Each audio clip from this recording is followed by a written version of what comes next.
Hi everyone! It's May Angel. Welcome back sa aking YouTube channel.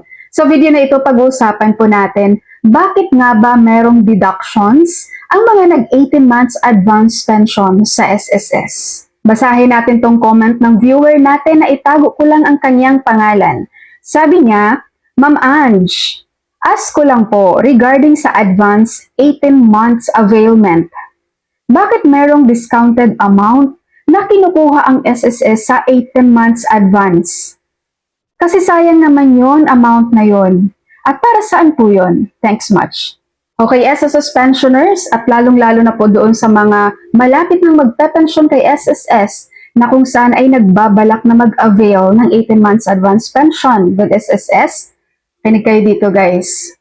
Meron pong discounted amount on the 18 months advance SSS pension because the retiree is receiving funds before they are due. Ibig pong sabihin, tinatanggap na ng isang retiree ang kanyang 18 months pension nang wala pa namang due. Kumbaga na-receive mo ng mas maaga. Halimbawa, ngayon ay August 2025 pa lang. Pero na-receive mo na yung 18 months mo na yun na hindi pa naman due. Sa halip na mag-start siya ng September, October, November, December, and so on. Pero lahat yun ay mas naaga mo siyang na-receive. Ang ginagawa kasi dyan ni SSS guys, binabayaran po ni SSS sa pamamagitan ng paggamit ng preferential interest rate para sa discount.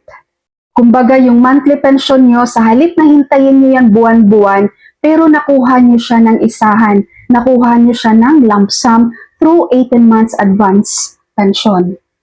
Kaya nga itong 18 months advance pension guys, optional. No? Option lang to para doon sa ating mga pensioner kung gugustuhin yung mag 18 months advance or hindi. Maaari nyo ring basahin guys itong SSS Law of 2018. Ayan, isearch nyo lang to sa Google. Makikita nyo tong Social Security Act of 2018. I-click nyo yan. So ito yung book niya, Social Security Act of 2018, RA number 11199.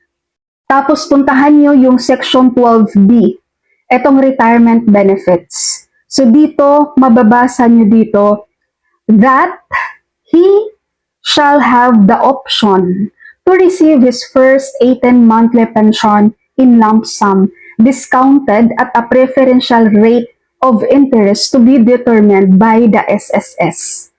Ang preferential rate na to para sa discount, si SSS na rin yung nakakaalam kung paano yung kanilang computation para dito. Okay po, so sa mga SSS members dyan na malapit ng mag-retire at nagpaplano kayong mag 18 months advance pension with SSS guys, so expect nyo talagang hindi nyo yan marireceive ng buo dahil magkakaroon talaga yan ng discounts dahil in-avail nyo na in advance ang inyong pension. Kumbaga hindi na kayo naghihintay pa ng monthly pension nyo, nakuha nyo agad in lump sum ang inyong 18 months. Okay? So that's all for my video for today. Thank you so much for watching everyone. God bless you all.